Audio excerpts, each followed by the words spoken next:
So I really appreciate you guys all coming out here. I want to take a few minutes and introduce a very good friend of mine and a colleague and just a trusted associate, which is Wolfgang Schoenfeld. Let me tell you a little bit about Wolfgang. I've worked with a lot of doctors, a lot of researchers, a lot of inventors over my years in biotech and pharmaceuticals. And my experience has always been with these guys, and any of you that have experience with this, is that a lot of these scientists are worse than fashion models. I mean, they're a group that are temperamental, they're difficult to work with, they always want to do things a certain way. And when I met Wolfgang, I went, this guy he breaks the mold. He is one of the most genuine, intelligent, well-spoken, and very interested in bringing things to the market, and he's willing to do what it takes to get them there. And we started working together, and we've spent multiple hours going at high speeds around the Autobahn, going from Switzerland to Germany and Austria to go to the different places we had to go to get this technology all together. And I found, Wolfgang, he's trained as a medical doctor in Germany. His father, he comes from a kind of a pedigree of physicians. His father was one of the physicians for the German Olympic team in the Munich Olympics in '72. Wolfgang has been with the head of the research of one of the biggest pharmaceutical companies in the world, Bayer, and he was the head of their biggest research division before he came to work with us. He's run several biotech companies in several different countries, Germany, Croatia, France, and we're just really lucky to have him involved with this technology and involved with what we're doing here. So I'm going to turn the rest of the time we have here to hear about the technology over to Dr. Wolfgang Schoenfeld.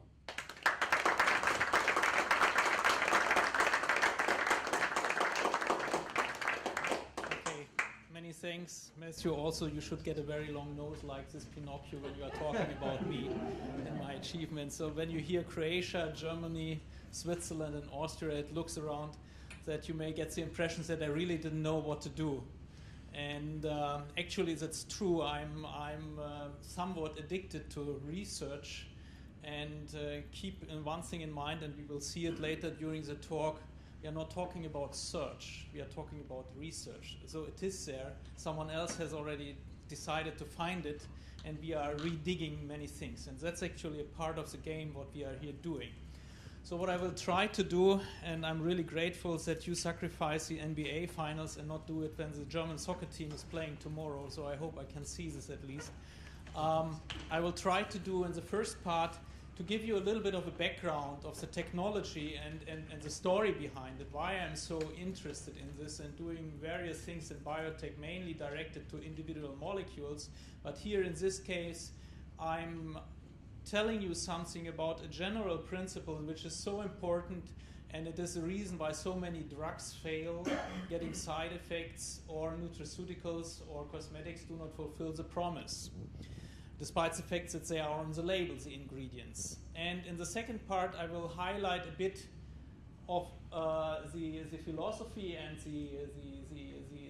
the beauty of the products which you have here, and I want to help you to better understand why we put certain things together and why we left other things aside. And what I would like to ask you is also, I know that it's a pretty diverse group here. We have people who are in the medical business, here are people who are in the healthcare business, and some people who are really interested and take it as a real business. So please interrupt me when you don't understand anything and when I'm going too beyond the scope of everything, because I get inflamed about what I'm doing, you will realize it.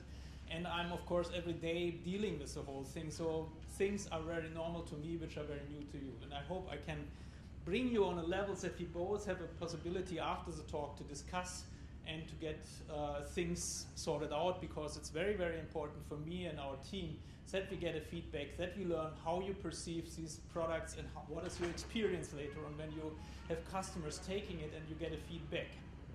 Okay, let's start. As already mentioned, the hallmark of the technology is one specific term which is here mentioned. It is the delivery of important ingredients and nutraceuticals to the body. We come later on to the principles of this, but let's go a step backwards and let's look from the evolutionary point of view. And it's very obvious for you, you see it in the background. The only thing what is there served is water, because it's the most important thing what you need in your life. You may starve for certain weeks without food, but you will starve only for some days without water, because essentially all our metabolism, everything what we are doing, whether it's our muscle cell, whether it's our bone, whether it's our brain, everything functions in water. There's not any physiological process which has not at least participation of water. And evolution has made the system optimized for the water environment, meaning also all what we eat, what we take up, is primarily optimized so that it is soluble in water, which is true, as we all know. When we put in salt into water, it's immediately dissolved. It is true for small parts of proteins like amino acids, and it's true for sugars. You can dissolve them easily, but try to do it with olive oil, try to do it with butter, try to do it with certain vitamins like vitamin D, like vitamin E, like vitamin A or beta carotene. You will not see that this works. And frankly saying, if you look what you put into your mouth, let's assume this would be 100%. Most of these ingredients, you end up only with 10-20% in your body, which is sufficient in the normal way. If you do not have an illness, if you are young, but as you may remember, with 30 years, you start losing your teeth, you are getting gray hairs, so we are not made for 80 years, but we want to be healthy 80 years long. We want to be active. So we have to do something. And this is the reason we have a very low bioavailability, meaning it's not available for the organism, for the tissue, for your liver, for your muscle, for your bone, for your brain. And it has a consequence, what you are doing, and there's an old saying in the medicine, which is completely bullshit, let me say it like this, is a lot helps a lot, which is certainly not true. And in this case, what you are doing is you have to do a higher dosing, which increases costs. You get problems with taste, and in pharmaceuticals, of course, you get a lot of side effects, not necessarily in nutraceuticals. So, but you may end up in gastrointestinal side effects. If you take, for example, a lot of fatty acids, believe me, you will get some problems with your intestine. So when I came from the pharmaceutical world and touched base in the nutraceuticals, I'm open to say that I was really shocked about the level of understanding and things, or the misunderstanding, I would better say. I didn't understand what these guys were doing. Whenever I was reading a paper in nutraceuticals, I was lost in space, because they were talking about things in a very different way than I was trained as a pharmaceutical researcher. And I have to say, there are many reports out there which are simply I'm not able to interpret them properly, and believe me, I doubt that you can interpret them. So because they are the many statements given with the best intention sometimes, but they lack the level of understanding which is required to understand what we do when we take in nutrition or when we take in nutraceuticals. And I would try to sensitize you a little bit on this, because that's the key message. It's not something that Matt was already saying, that you can easily go to Cisco, Walmart, or whatever, put it into the shelf and everybody will grab it. That's absolutely not the case, and we had a long debate before we came up with the concept of the multi-level marketing, which is, by the way, in Europe has not this high representation, and I had a lot of problems with Matthew to translate this marketing tool into the ears and eyes of the European investors of the company. Anyway, let's go further and go a little bit more detail into this bioavailability. As I told you, everything is optimized for water-soluble compounds, and there are only here a number of compounds cited which are having an impact on this low bioavailability, like vitamin A or beta-carotene, but it ends up also in a lot of natural remedies. For example, all natural extracts from plants or herbs, most often they are not water-soluble. And by the way, 90% of the pharmaceutical ingredients made by chemists, they behave like stones, not like sugar. And you have the same problem also on the skin. The skin is a bit different than the intestine. But in principle, it affects also. Imagine you have a compound which is not soluble and it crystallizes. Do you want to have sandpaper on your skin when you rub it in, when the water is evaporating or the alcohol in which is diluted? So there's the same problem, and you have even there much higher problems with the light stability and the penetration through the skin. So bioavailability is really the key, because you want the maximum effect of that what you put in. Okay, let's go a bit into biochemistry, and I'm sorry for the experts here, the physicians who know all the things which I'm highlighting here, so I try to make it very simple. The digestion starts already in the mouth. You are chopping your nutrition, and if you realize it's not only chopping, but there is also a biochemical process starting. I don't know whether you have carefully chopped bread for a while. And if you do it for 3-4 minutes, you will realize it turns sweet, because it breaks already the big sugar molecules into smaller ones.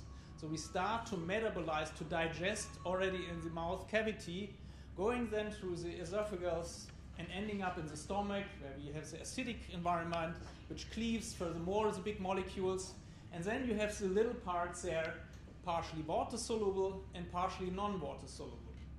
And as I told you, we have a problem with the non-water soluble compounds. Why? So now imagine your intestine. It's not only a long tube of about 25 meters length, but you should perceive it as a huge surface. It's about 2,700 square feet surface, which is quite a lot. And this is because it has clefts. The clefts have smaller clefts, and then at the end of the day, each and every cell has a small clefts on itself, so it comes to a really big surface. And this surface is covered by a very thin water film. So now go back to your kitchen, and your kids want to eat noodles. What are you doing? You take a water pot and you put in some oil. What happens? The oil swims on top of the water. So what you are doing, you are cooking it. It's not only the heat which is important in the thing. It is this bubbling, because it turns the whole clear water, and on top the oil, it turns it into something greasy, turbid, homogeneous grayish fluid. So the water is mixing with the oil in a way and making a so-called emulsion. So it's a mixture of oily and water compounds. If you wait for a time, then it disintegrates again. So it's not a stable thing. So, but you get certain things diluted in water. And our body is even optimizing this system by itself by the help of one organ which you, eventually in your mindset, you think negative about it, but it's essential for your life. It is a bile, it's a gallbladder. You need the bile salts to digest water insoluble fatty components. Because what the bile salts are doing is that what you are doing in the household when you clean your kitchen and when you clean your dishes. You have a tensit and you dissolve the fatty molecules. In some sort of, in the same way the bile salts work with the fatty lipids, with the fatty amino acids, with the fatty vitamins, with the omega-3 fatty acids, for example, and this stuff. And they surround these fatty molecules with a hull, with a small cage, which from the outside is water soluble. So the fatty molecules are caught in the inside of these little balls, we call it micelles, and the outside is the water-loving environment. So these small cages can freely rotate in the water, they mix easily with it. You may imagine that this process is by far not that optimal like you would do it in a laboratory. So it functions by the motility of the gut, by the motility of the smaller intestine, and the mixing of the bile salts with your fatty molecules. And this is the only way how you can digest fatty molecules. Without the bile, you wouldn't survive. Because, of course, we are not consisting only out of water, it's 80%, but if it would be only water, with each and every rain shower, you would fall apart. So obviously we don't do this. We have some lipid-like structures which hold us together. The important thing is, and here is a sketch of a micelle, you have the fatty molecules in the inside, These blue bolts here are indicating the water-loving area, and they can freely go into this water environment. And remember, I told you every cell in the intestine is covered by the water film. So with these little micelles, you can penetrate this water film, and you come in proximity to your cells of the intestine, and from the cells of the intestine, the micelles are taken up and deliver the ingredients to the organism via the blood and the lymphatic tissue. So the whole thing is making, imitating the fat, the water solubility by forming these cages and delivering it to the contents then to the cell of the intestine, and from there into the organism. So this is a process which works every day into your body. It works especially well when you start eating a fatty meal. This is a signal in our body to secrete these bile salts. So if you want to have a good effect on fat-soluble vitamins, you should eat this with a fatty meal. That's the optimal procedure if you don't do anything else. As we all know, we shouldn't eat that much unhealthy fats, so we have to do something else if we want to a bit more for our health. And that's where our technology comes into game. What we can do is we can form this type of micelles. We can, in our laboratory in Davos, we can make this, we can take vitamin D, for example, vitamin E, or omega-3 fatty acids, and we can make these cages in a big pot, and it's then stable. So I wouldn't be here if this would be the whole story, because micelles are out there for 40, 50 years. That's really not the issue. The problem is, and now let's go a little bit deeper into the science, is the micelles are not a stable cage. They exchange their parts, their molecules with the environment. It's a constant part going here out to another micelles going back. And everything is fine as long as you have a high density of micelles, because then they can exchange between different micelles the individual parts of this micelle. However, when you start diluting the whole thing, you see that the micelles start shrinking, they are partially starting disintegrating, and if you go further, they lose their contact, and there's one point which is called critical micelle concentration, which is a physical phenomenon. You cannot avoid it. And if you go below this critical micelle concentration, your micelles completely fall apart. Which is, for the micelle, it doesn't matter, because we are not interested in the micelle itself. We are interested in the content of the micelle. What happens with the content? The content is water insoluble. It will fall out. It will sediment. It will swim again on the water film. It will not penetrate to the water film, to the cells. It cannot be taken up. This instability makes the whole process worthless. And now we come to our patent. Our technology is making micelles which are stable beyond this critical micelle concentration. Why is this so important? Coming back, what I told you, our intestine is not only a long tube, it's a huge surface. And if you dilute your little molecules and micelles over the whole surface, you are definitely below the critical micelle concentration. And then the micelle fall apart, and you don't have anything working out.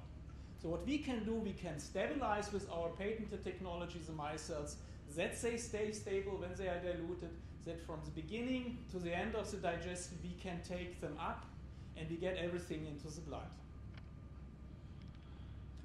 Give you some examples. I can talk a lot, and I had a long time to make really decisive experiments to figure out that we are not only giving promises, but we have some real examples. And I give you one recent example, which is out of the pharmaceutical business. So we're having a project with a partner company. We are trying to make one molecule, give them a higher bioavailability, because it was not dissolvable in almost anything. It was a typical stone. And we worked really for 3 months making 300 different approaches how to get it dissolved and how to get it formulated. Finally, we achieved it, and we could make some mouse studies in an independent contract research organization. And you see here, if you take the material unformulated, you have a very low uptake. If you use our technology, you get over a 10-fold higher increase. I have to say that is only a prototype. So I'm sure we can improve it, but already getting this high bioavailability is sufficient to achieve the effects in the body. So this is an example out of the pharmaceutical world. And now let's have an example out of the Viz world. Matthew has figured out this wonderful slide. When I saw it the first time, I thought, well, what is this? Well, it should represent a swarm out of krill.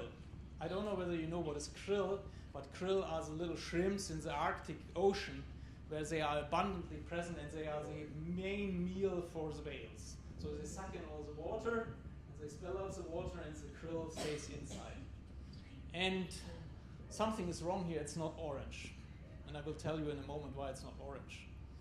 So the krill, like the fish oil, what you can extract out of this, is a very important stuff. And the whole story started in the 50s of the last century, when the people realized that Inuit have a much lower rate of inflammation, like arthritis, and chronic heart diseases, cardiovascular problems. And the world was reasoning, what is behind the story? And they figured out it must be related to the nutrition of this Inuit. And of course, when you have nothing else than fish and krill, there must be something in this. And they started to analyze it. And what was the outcome of this research is that indeed, in this krill oil and this fish oil, are certain components which we later on gave the term omega-3 fatty acids. It's a matter of how to describe it, the chemical nature of this. And two of them are very important. And the names are eicosapentaenoic acid and docosahexaenoic acid. Who can repeat it immediately? Let's stay with EPA and DHA. I think it's much simpler, and it should tell you these are the omega-3 fatty acids, these little words here. And they are in relation to something which we have in our body cells. In each and every cell of our body has one other quite similar molecule, but fundamentally biologically different, which is called arachidonic acid, AA. I spent 8 years of my time on the metabolism of arachidonic acid. I sacrificed I don't know how many weekends, nights, because we were doing clinical trials in septic patients and polytraumatized patients, where we were analyzing the mechanism of arachidonic acid. Arachidonic acid, upon contact with bacteria, for example, your white blood cells release the arachidonic acid out of their lipid membranes and converts them into very strong, powerful inflammatory mediators. So when you suffer, for example, from asthma, when you suffer from a septic process, cystic fibrosis, infection in the lung, a lot of these metabolites, of these products made out of arachidonic acid contribute to this effect. If I would inject you the products out of the arachidonic acid, I would kill you in the same way like a bacterial infection, a systemic bacterial infection will kill you. So, why I'm telling you so much about the arachidonic acid? Well, what we figured out now is, in the last couple of years, that the arachidonic acid can be replaced by the EPA. So they take the position in the lipid membrane of the arachidonic acid. And when now there is a stimulation coming, then the EPA cannot be converted to these powerful inflammatory mediators. They produce some similar stuff, but this is devoid of any inflammatory activity. So what you actually do is you cheat your immune system, and you are producing non-inflammatory mediators because you're starting from the wrong material. And with the DHA, the story is evolving, and it's becoming a bit more complicated, but we know from some genetic analysis that the DHA has a profound impact on the whole inflammatory cascade. There are a lot of players in the whole game. When I started my studies and did my first lectures here in the US in some conferences, the immune system, these were 2-3 members.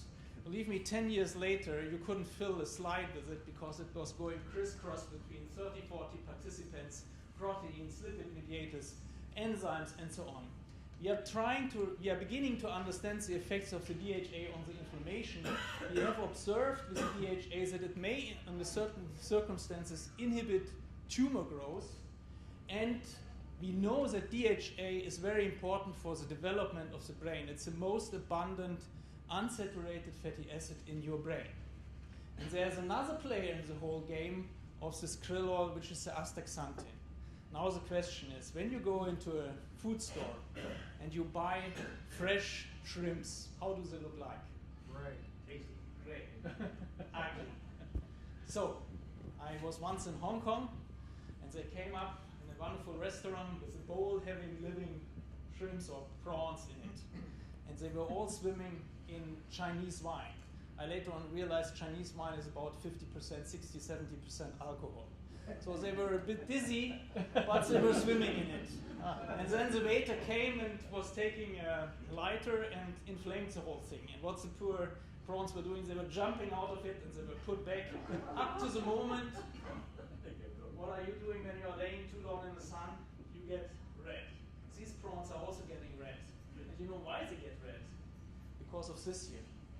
Because the astaxanthin usually is bound to proteins. They are quenched, you can't see it, so they are not absorbing the light, and when you denature the protein by the cooking, you destroy the protein, astaxanthin becomes free, and you have your nicely red, orange-like prawns, krill, and shrimps.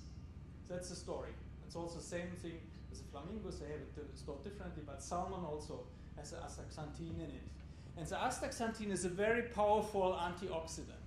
And there are certain effects describing also stimulating the immune system and having a profound cardiovascular protection if you look to certain animal models. These are all ingredients of this krill. Why I'm stressing the krill in contrast to the fish oil? Because krill oil is having a much higher homogeneity. In our laboratory, we always try to make fish oil water soluble. And when we achieved it, we ordered another bigger tank of fish oil, and they came up with a complete different. We had to start again and again. With the krill oil, we can ensure that it is very homogeneous material, and it has also some other advantage over the fish oil. Chemically, I don't want to touch it here. Okay, let's go back. Krill oil. Great. You can protect your heart. You get your inflammation down-regulated. However, have you ever eaten krill oil? Don't do it. We did it. I tell you, it's awful. It tastes and smells, and you have it on your hand. It's as if you have taken 10 cigarettes without smoking and putting them out. And when you have it on your tongue, you can't stand it. And the recommendation is take please 1 to 10 grams of this per day. I promise you, only when you are Inuit and you have nothing else to eat, you will stand this. Nobody of us can stand it. And it makes you lonely because of the smell and the bulbs.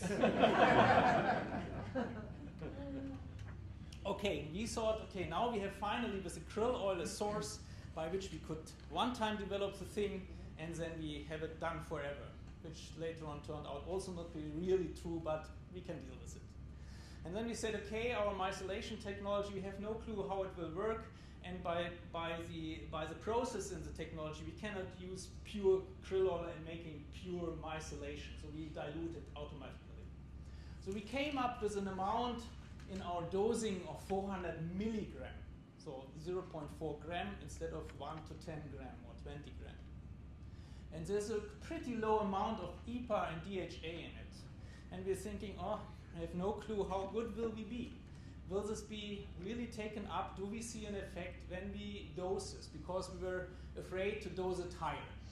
So it's about factor 10 to 20 or even more or less than it is a recommended dose in all the literature regarding fish oil and DHA and EPA. So what we did in Europe, we took 5 top athletes, soccer players of course, because we are not so good in American football. And we gave them 28 days a solubilizate of the krill oil, blended with certain other things. And then we determined in the blood the arachidonic acid and the EPA, because we wanted to know, do we see this? Do we see changes? And then we thought, okay, my experience, wonderful pharmaceutical research, we do blood cosmetics, we do a lot of things, we observe what we want to observe, but has it really biological meaning? Is the patient, is he one who takes this, and does he profit in a biological sense of it? And we came up with the idea to measure one important parameter, which is called stress index. This sounds a bit esoteric, but I was also reading when I was reading it the first time I studied in the 70s, there was stress index was something people would say, yes, I have also stress, so what the heck is with stress? And we know that the stress index is a very defined marker, because what you determine is the ability of your heart to react on a stressful condition and to relax. Because we have in our nervous system, we have two partners. We have the sympathetic nerve system and the parasympathetic nerve system. And when you are a medical student, you have always to learn the story. There's a lion out there in the forest, and he sees a zebra. He gets big eyes. His heart starts beating. He is running like hell behind the zebra. He's catching the zebra. So he's because the zebra is very sympathetic to him. So finally he is successful. The zebra is dead, laying there. He is sitting down. It's parasympathetic beside him. The eyes get small. He gets tired. He's digesting. And this describes you the whole story of the two nervous systems which you can't influence, but which are important for your life. So, on one hand, we need to have the ability to react on stress appropriately. If there is a dangerous moment, if we have to run, if we want to win, we want to be powerful. And on the other hand, we have to relax, because if we don't do this, and unfortunately we lose this over time. We are running like the hamster whole time, and we do not stop anymore. And this has dramatic consequences for the cardiovascular system, for your healing system, for your immune system. There are numerous studies out there indicating this. So we took this marker and we thought, okay, when the krill oil is having a protective effect on the cardiovascular system, we should see it. And indeed, here you see the ratio between arachidonic acid and icosapentaenoic acid, EPA. And you see a clear decline over 28 days.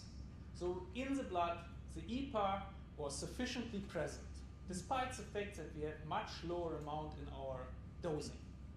And more interesting was the drastic reduction of the stress index. Keep in mind, I had no other possibilities to show it to you. This is a logarithmic scale. So it's factor 10, factor 10, factor 10.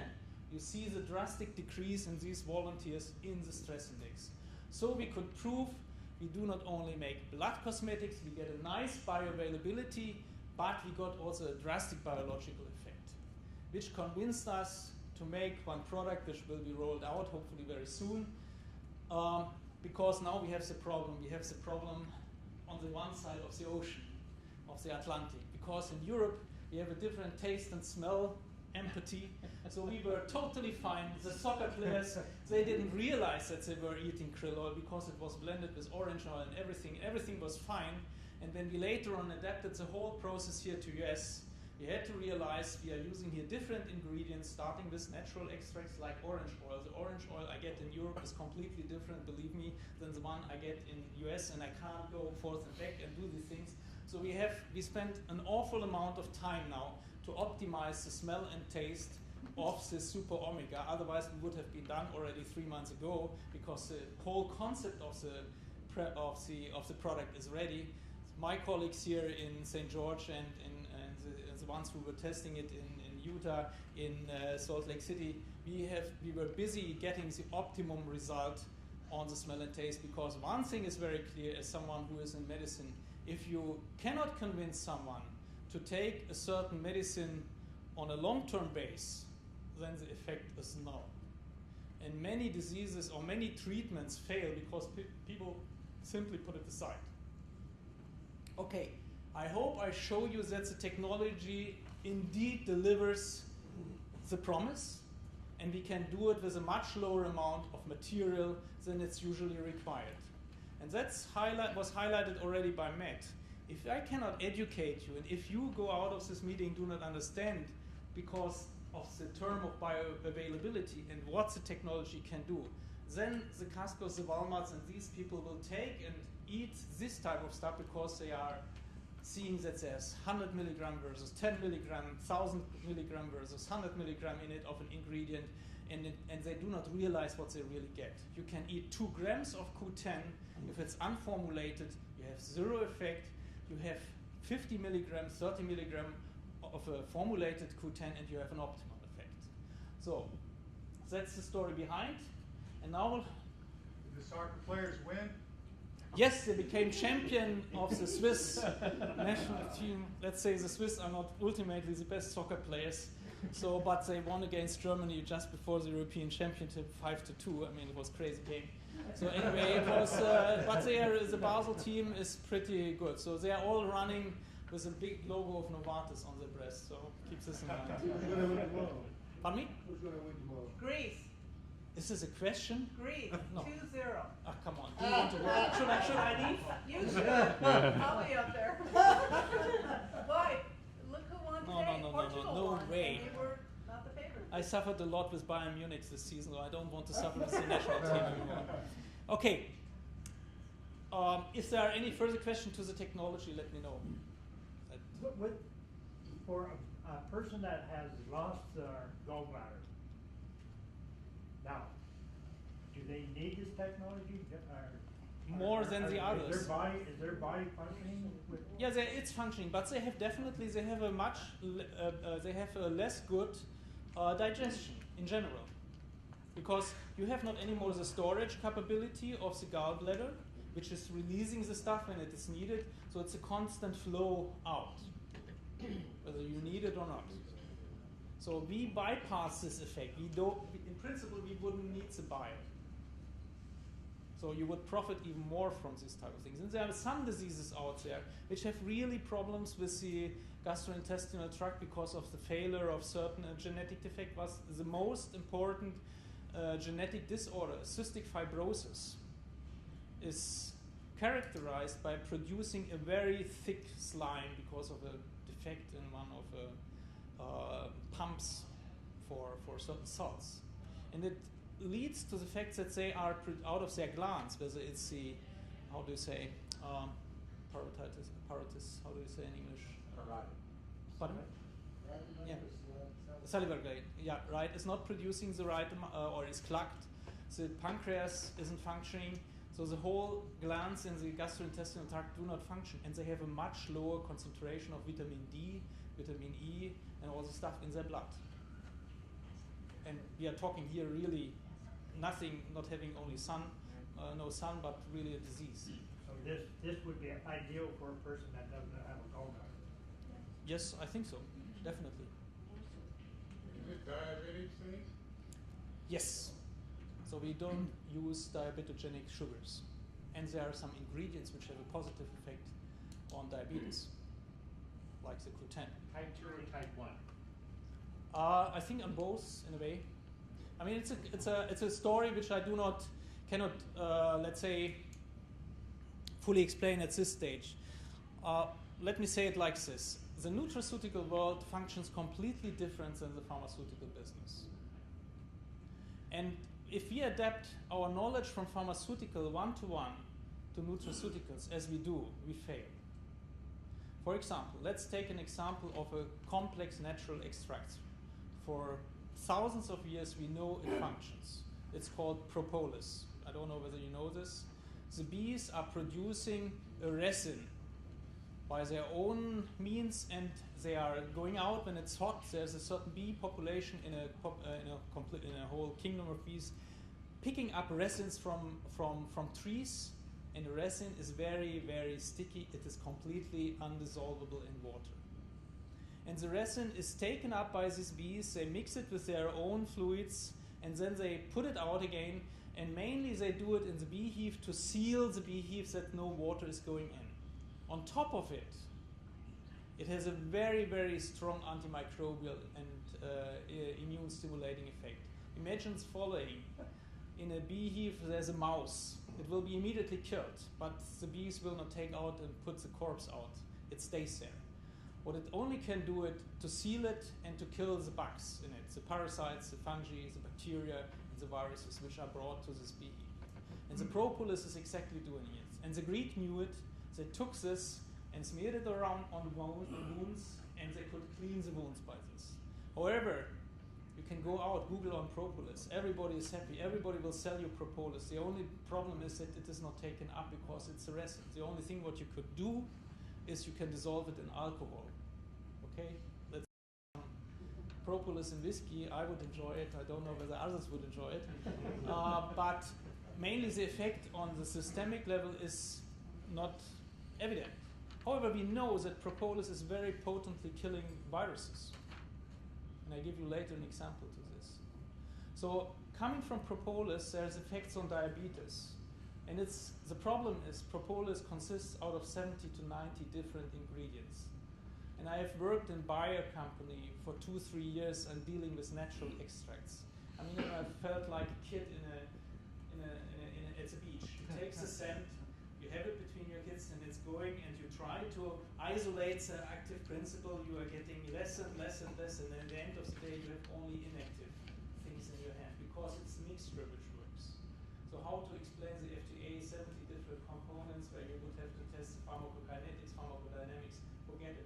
It will never become a medicine. And that's the problem what we are suffering in nutraceuticals, how to explain certain things.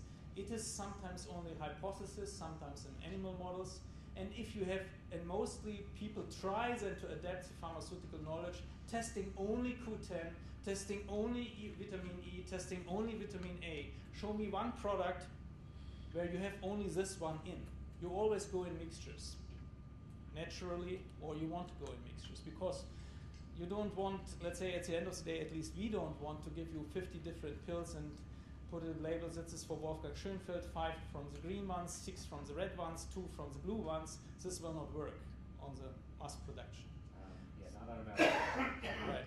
So we have to be careful in our understanding. We have to go step by step. And now it's very important for me that we get the feedback from you, what you experience with these products, which I will introduce to you.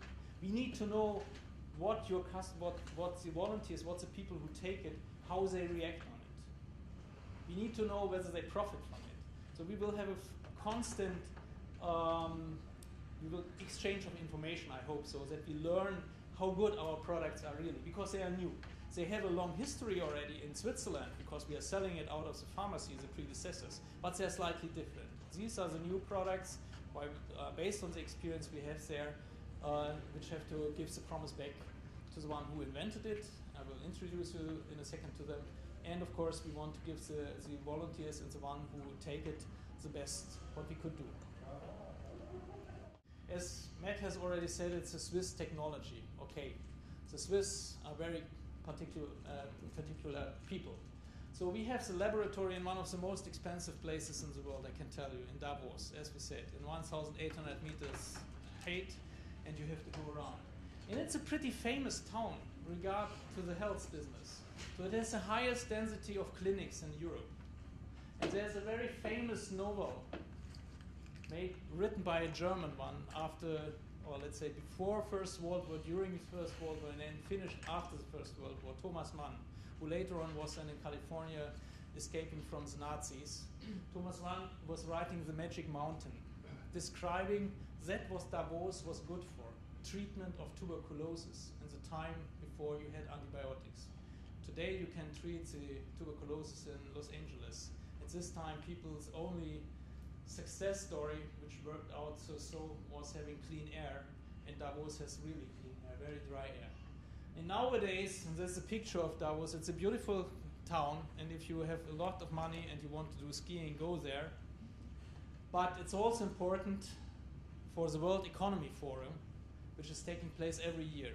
So all the presidents, all the company heads are coming, and I was Googling and trying to bring you a collection of pictures, and it's very interesting. You see all the people who were important in 2011, who are the no-names in 2012. So it shows you how quickly it goes, but it's a very important meeting, and it's important for us. Why? And this is my last example before I will introduce my colleagues who made this all happen. When this meeting happens in end of January, you can imagine we are not in South Africa where we have some summer, but we have bitter winter, minus 20 degrees, and there's a lot of snow.